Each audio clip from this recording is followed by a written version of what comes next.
Good morning. Gawa ko ng another dog food ngayon. Ito ang balat ng saging na saba. Sinapchap ko na kanina. Ayan. Nugasan ko, sinapchap ko. Inalis ko yung mga puno niya. Ito yung kinain namin kahapon na saging na saba. Yung balat ipaprocess ko dito ngayon sa ito para ma-chop-chop siya, then lutuin ko na pakain sa aso. Sinamahan ko siya ng dahon ng patola. Hinugasan ko na rin yan. Pinilipit ko na ng konti para madali siyang ma-chop-chop. Ito ang ating pang fortunately may lakas yung solar panel ngayon, malakas yung kaya may power siya, kaya pwede ako makagamit ng kuryente. Sana nga. Ito, napakaganda niya actually kasi maganda ang pagka-design.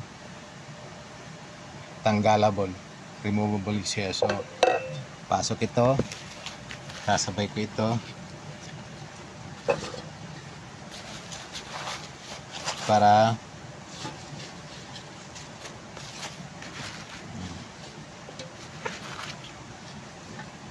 pwede naman ito pakulo na sana, kaya lang mas naisipan ko na mas maganda kung na-chop-chop siya ng maayos para naman makain ng maayos yung mga fur babies namin. Alright, try natin.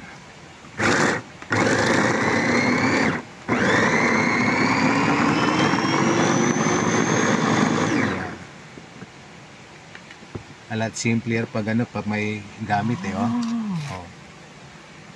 diba? Pwede kong dagdagan na siya, I think.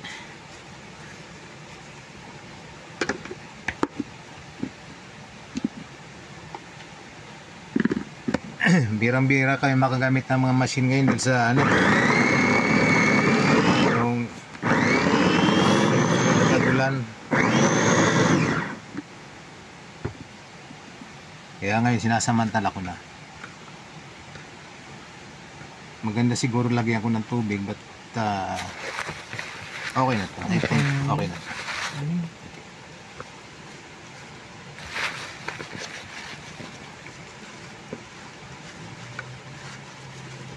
Tingin ko mas maganda pag punuin dahil bira ko to gamitin actually dahil nasa kulang sa kuryente dito.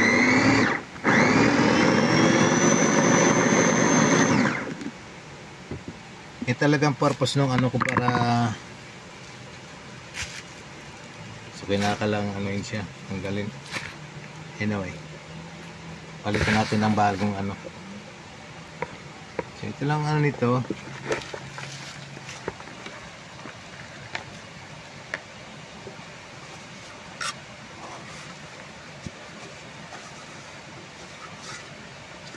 Chop na siya. Ulitin ko siguro mamaya para mas para mas pino, baka dagdagan ko ng tubig. Ayun.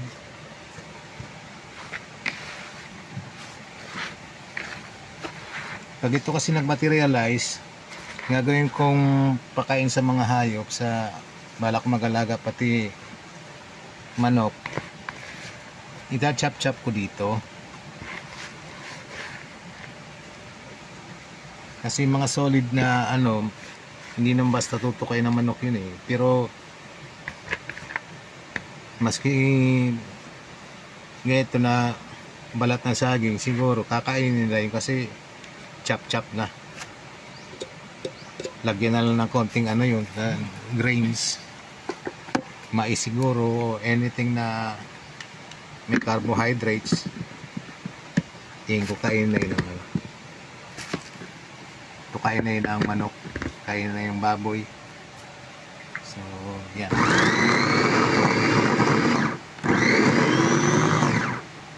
So lalagyan ko ng tubig, baka mas maganda pag may tubig.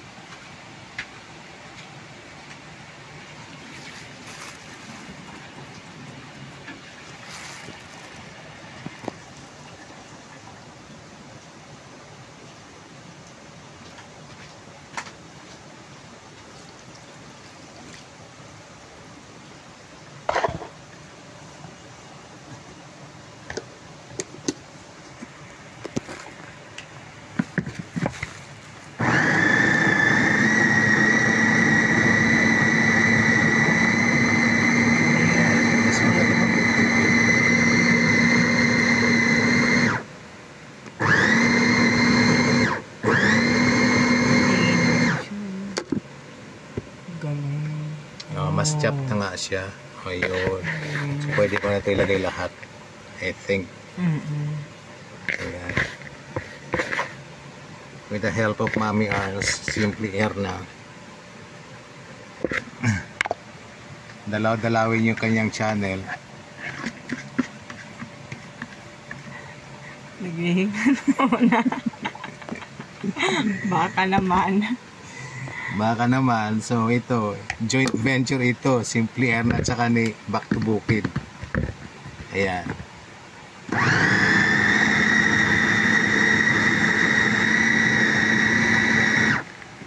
Try nga natin lagyan pa ng ano. Mukhang okay pag may tubig eh. Huwag lang ma-overload.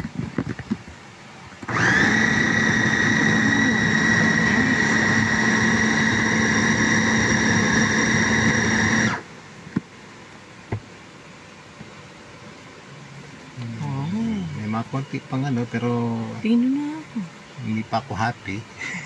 Ano pa happy niyan? Pino mo siya.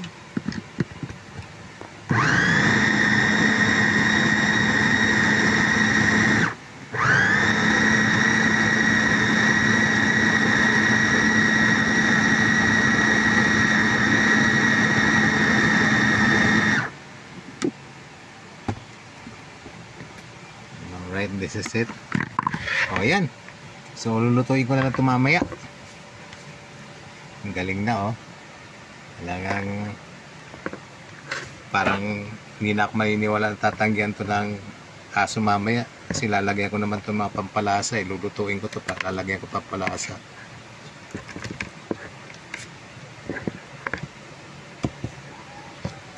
Ingat kayo kung meron kayo nito. Ingat lang ha. Kasi very sharp itong ano niya, blades niya.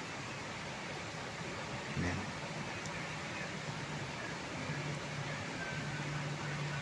I think napakagandang gamit ito sa bahay. Meron kayo nito. Pang meat, ano to, meat mincer o nakalimutan ko kung anong pangalan ito, nabili namin sa Shopee.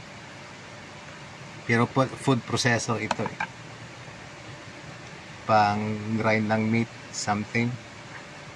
So naisipan kong bilhin yan para sa mga ganitong project sa bukid. Alright. So itutuloy ko mamaya, lulutuin ko to. Tuloy ko mamaya, ipakita ko mamaya yung update. Okay?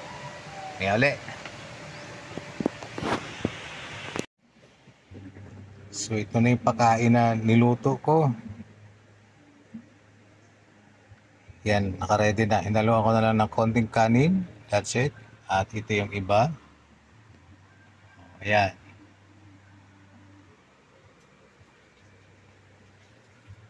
At mga aso, ayan na, waiting. Pasa na si ano? Si Balbon. Balbon. Ayan, nakapaligo din sa wakas si Balbon, no. Si Siba ayaw talaga paligo. Ano?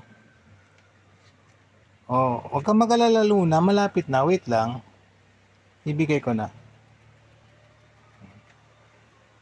Okay, so ibigay ko muna sa kanila.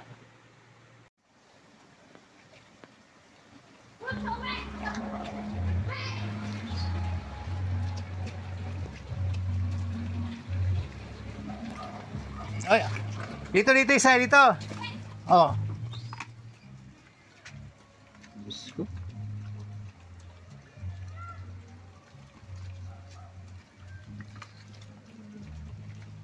Ayun na. Ang bibilis kumain. Pati si Luna.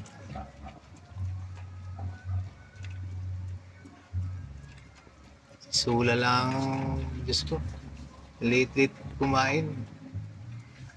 Ano? Kulang. Maya-maya uli. Marami pa doon.